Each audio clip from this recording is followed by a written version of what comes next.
Ladies and gentlemen,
Ladies and gentlemen, please take your seats.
Ladies and gentlemen, the President of the Major County Sheriffs of America, Sheriff Grady Judd.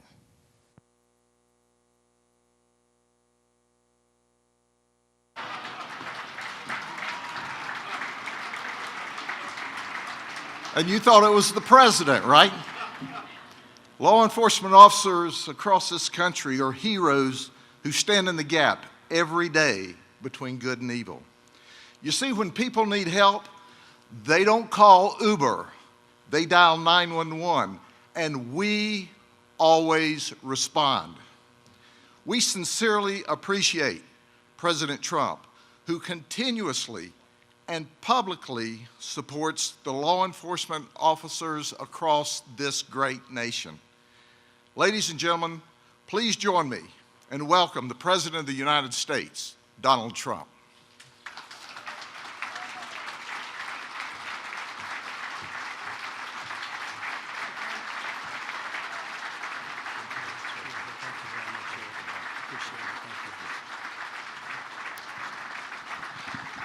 I have a lot of friends in this room. Thank you.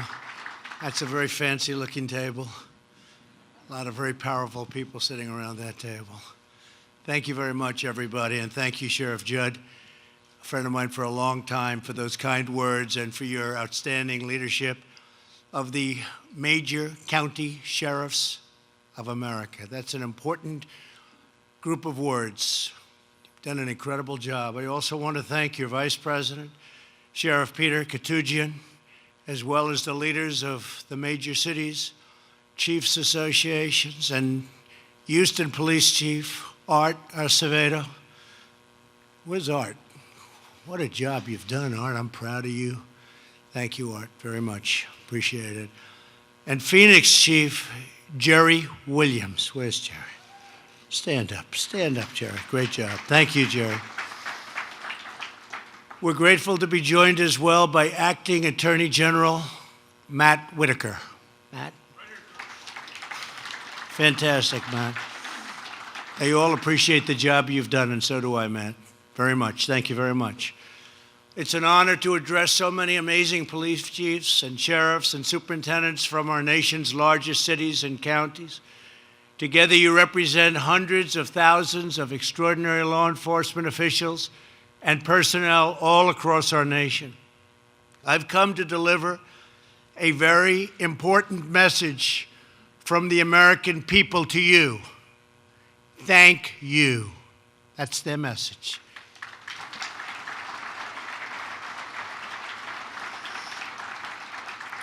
And I think I have to say this, you have no idea how much the American people love and respect you. You don't hear it. You probably don't hear too much when you have to read it from the fake news, but they love you. They love you, and they respect you, and they really appreciate everything you do. So on behalf of the American people, I thank you all. And I want to thank you for what you do in defending our streets and keeping America safe. You and the officers have just done an incredible job, and you love what you do. You wouldn't trade it for anything. I know very few people in your profession that would want to do anything else. They love it, right? Look at them, they're all nodding, yes, yes. You wouldn't want to switch with me either. It's true, you love what you do. And if you don't love it, I used to talk about success all the time. If you don't love it, you can never do it well. You'll never be successful. And that's one of the reasons you do it so well. When I took office 2 years ago, one of my highest priorities was to reduce violent crime. In the 2 years before my inauguration, violent crime increased by 8% nationwide, and murders were up more than 20%. The cornerstone of our strategy is revitalizing one of the most effective crime reduction initiatives in history, Project Safe Neighborhoods. This program brings together law enforcement, community groups, and local leaders to get the most violent offenders in the most dangerous areas off our streets and put them behind bars as quickly and easily as possible. Last year, we secured $50 million in funding, Project Safe Neighborhoods, And I'm proud to announce that we are asking Congress for even more funding this year, and we'll get it. We've deployed nearly 200 new violent crime prosecutors across our country. In 2018, my administration prosecuted more violent criminals than ever before in the history of our country. And we've increased the average sentence for drug trafficking to its highest level in many years. Through the combined effort of everyone here today, violent crime is now going down for the first time in a long while. Murders in America's largest cities dropped by 6% compared to 2016. The police departments here today have provided us with new homicide data showing steep declines over the last 2 years, including an estimated reduction of 16% in New Orleans, 27% in Newark, and 30% in Milwaukee. That's great. 3 places, that's a great job you're doing in those 3 places especially. In my administration, we understand that reducing crime begins with respecting law enforcement. We will not tolerate smears or slanders or assaults on those who wear the badge and police our streets. In order to keep every American safe, we are making officer safety a top priority, unless you'd rather not have that. Unless you'd rather not have it. But if you want it, we're doing it. And I know you want it. In support of that goal, more than $600 million worth of surplus military equipment has been made available to law enforcement. This is equipment that was rotting, the best stuff, but rotting in warehouses that a past administration didn't want you to have. Someday they'll explain that one to me. I actually have heard the reasoning. But you're getting it, and it's come in droves. And as we get additional equipment, we send it out to our great police. When an officer is hurt, it is a wound inflicted upon our entire nation. In my administration, we strongly believe that criminals who murder cops should get the death penalty. Every day, our law enforcement officers risk their lives to defend the lives of others. 1 week ago, Milwaukee officer Matthew Ritter was murdered as he led a drug raid. Last night, NYP detective Brian Simonson tragically lost his life when he responded to an armed robbery. We grieve the loss of these great heroes. Our hearts go out to their families and to everyone in the NYPD and Milwaukee law enforcement community. We will never forget them. Tomorrow is also the 1-year anniversary of the horrific Parkland shooting. We cannot imagine the sorrow and suffering the Parkland families have endured. Our entire nation mourns for the victims and their loved ones, and we pledge our unwavering resolve to work with the leaders in this room to secure our nation's schools and everywhere else. We enacted the Fix NICS Act and the Stop School Violence Act, which gives grants to schools and law enforcement to improve safety. My administration also formed a school safety commission that recently released its official report, which includes nearly 100 detailed recommendations that really work and really make sense, based on input from families, educators, mental health practitioners, and law enforcement. Now we must work together to turn these recommendations into reality. They're really good recommendations. A lot of common sense in those recommendations, and we need more common sense overall in our country. Nothing is more important than protecting our children. Today, I would also like to address an urgent and growing threat that impacts the safety, security, and well-being of every American family, the crisis on our southern border. So much crime comes in through our southern border. Illegal immigration provides a lucrative cash flow, to put it mildly lucrative, to some of the most dangerous criminal organizations on the planet. These deadly cartels flood our cities with narcotics that kill thousands of our citizens, ruin families. They use fear, intimidation, and violence to get their way, and they terrorize innocent communities on both sides of the border. There's only one moral course of action: to put these ruthless criminal cartels out of business, and out of business fast.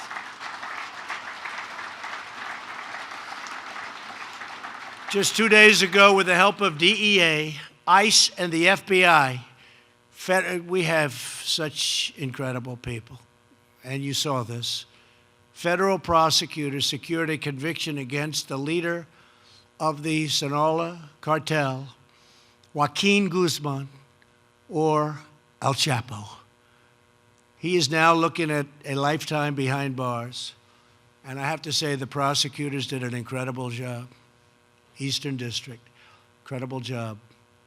A lot of people did a great job with that.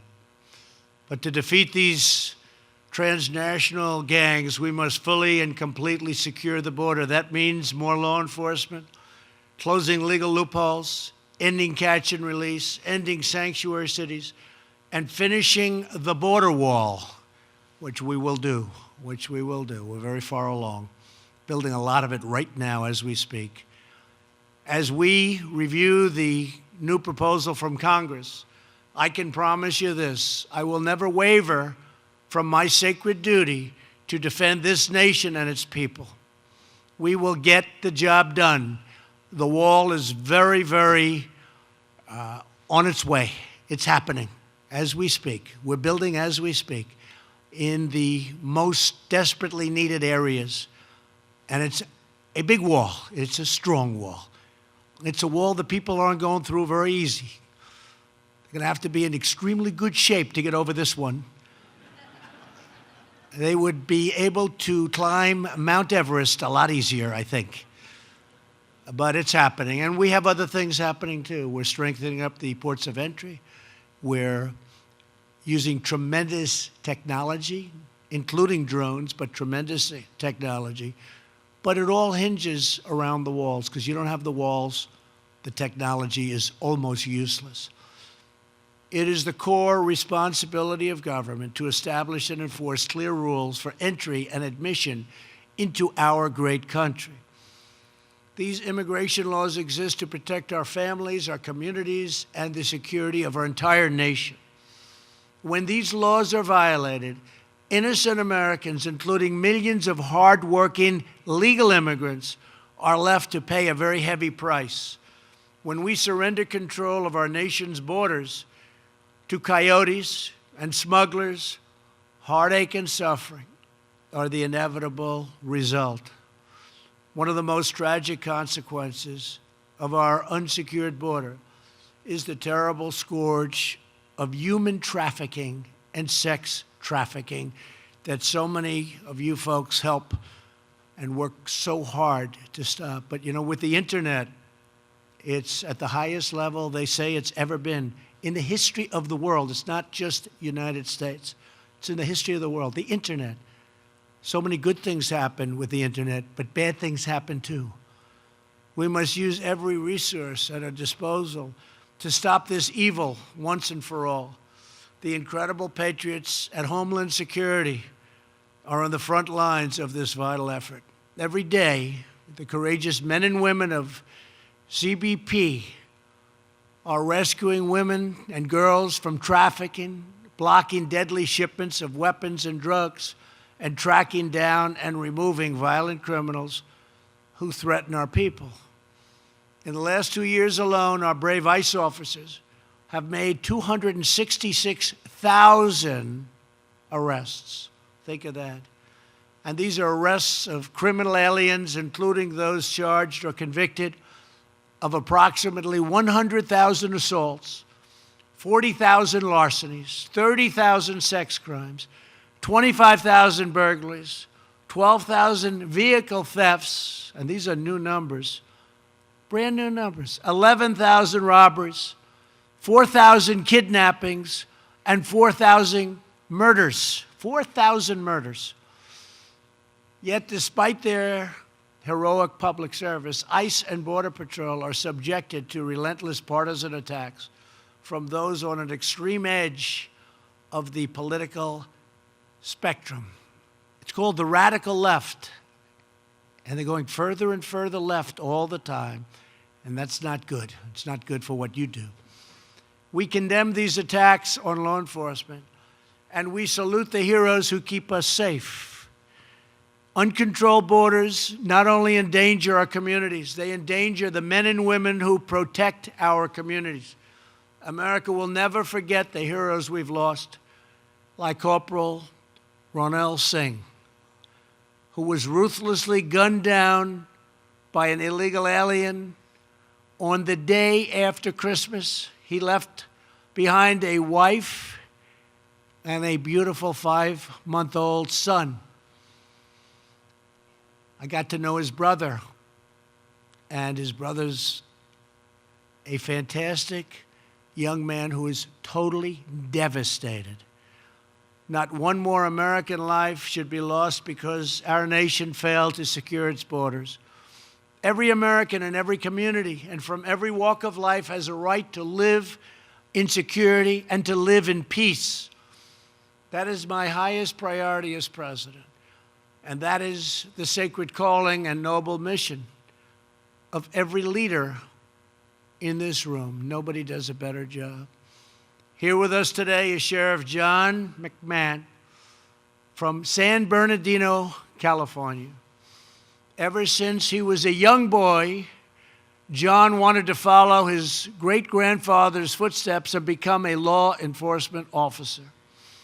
In 1985, he started out as a patrol deputy. Today, John is the sheriff of San Bernardino County. We all remember the dark day in December of 2015 when terrorists opened fire at an office holiday party in San Bernardino. I've spoken about that often. These were people that worked in the office with other people. They thought they were all friends, but one day they came in shooting. Incredible. Immediately, John worked with the local police chief to respond. Their brave officers chased down the terrorists and brought their sinister rampage to a rapid end. Sheriff, we thank you and your officers for your service. I'd like John. Where's John? Where is John? Where's John? Come up here, John. Come up here. I don't know if we can get you past Secret Service, John, but we're going to try, right? Come on. That's great. That was a terrible tragedy. I remember it so well. Come up.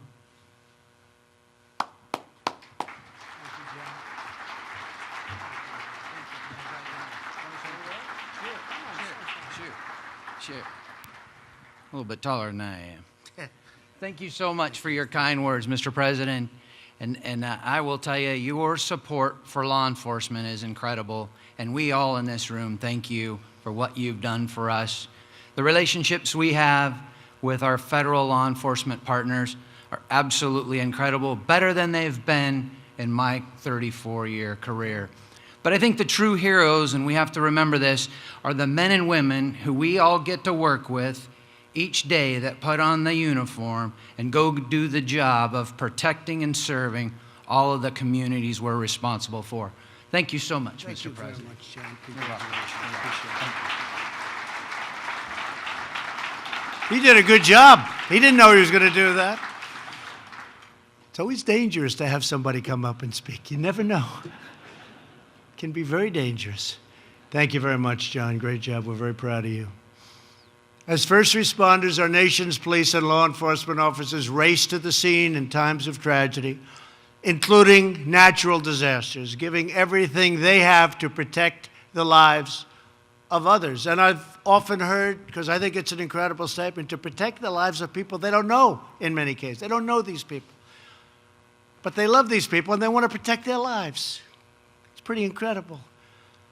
During Hurricane Harvey, the Houston Police Department led 6 consecutive days of 24-hour shifts to rescue thousands and thousands of stranded citizens, save their lives. their officers formed a human chain to pull people out of the rushing floodwaters. They worked through long nights of pouring rain. You remember that one well. That was a big one. I don't believe we've ever had a hurricane that's dumped that much water on land. It went out, came back in, went out, came back in. Then a third time, came back in. It was terrible. But using flashlights, ropes, small boats, and the Cajun Navy, that's what it was incredible. Even though 650 officers had their own homes flooded, with their own families being in danger, they kept on serving and they kept on coming. And people gained even more respect for what you do. Earlier, I introduced Houston Police Chief Art Acevedo. Thanks, Art. Joining him today are 10 leaders. Come on, stand up, Art. Come on up here, Art. Get up here, Art. Come on. John, I think we'll have him up here, too. What do you think, okay? John says yes. Joining Art today are 10 leaders from the Houston Police Department. Executive Assistant Chief Tony Finner. Tony, where's Tony? Tony. Hello, Tony. Hi, Tony. Thanks, Tony. You have a good representative up here, Tony? Thanks. Assistant Chiefs William Dobbins, Wendy Bainbridge, and Larry Satterwhite. Commanders Michael Skillern, William Stanley, Darren Edwards, Milton Martin, Yasser Bashir, and Deputy Director Ann Spiegel. Come on up, get up here, right? I like these people. I feel very comfortable with these people. I feel very safe with these people. Come on up. Yeah, what do you say, son? To each of you, thank you for helping to save countless American lives, and I'd like to have you say a couple of words, please. Sure. You are spontaneous, Mr. President. I think you're off script here, but on behalf, yeah. So on behalf of all of us that are up here, this is just it just speaks as to I think the professionalism, the commitment of our men and women, but also our partnership with our federal partners. And we could not have survived that event without the Coast Guard, the FBI, the DEA, and all of our partners that came and supported us. So on behalf of all of us, thank you for the recognition, and thank you for spending time with America's chiefs and sheriffs. We really appreciate it. Thank you, Mr. President. Thank you. Thank you very much. Thank you very much. Back to work. Back to work. Right? Thank you. Thank you, sir. They just said, back to work. That's true. Thank you very much. Every police and sheriff's department here today is a family, it's a team. You form an unbreakable bond that carries you through every challenge that comes your way, very dangerous challenges. From Phoenix to Philadelphia, from Austin to Atlanta, from Tulsa to Tampa, you prevent crime. You get violent offenders off of our streets, and you make sure the innocent are rescued from incredible danger. You train your deputies and officers to be the very best. You give them the support they need, and you inspire them to never give in, to never back down, to always stand proud as America's brave men and women in blue. You represent the very best among us. The Americans who get up in the morning, put on that great uniform, and walk out the door to protect and to serve. On dangerous street corners, in dimly lit squad cars, on difficult beats and demanding calls, you wear the badge, you defend the law, and you stand faithful, courageous, and so very strong. So to every police chief and sheriff here today, and to every officer and deputy across America, to all of law enforcement, we will never forget your service, and we will never, ever let you down. We will never let you down.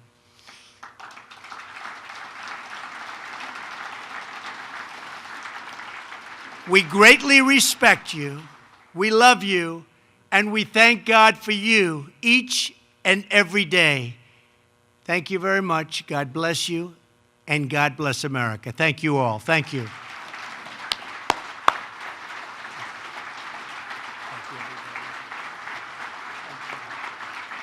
Thank you, everybody. Thanks, everybody.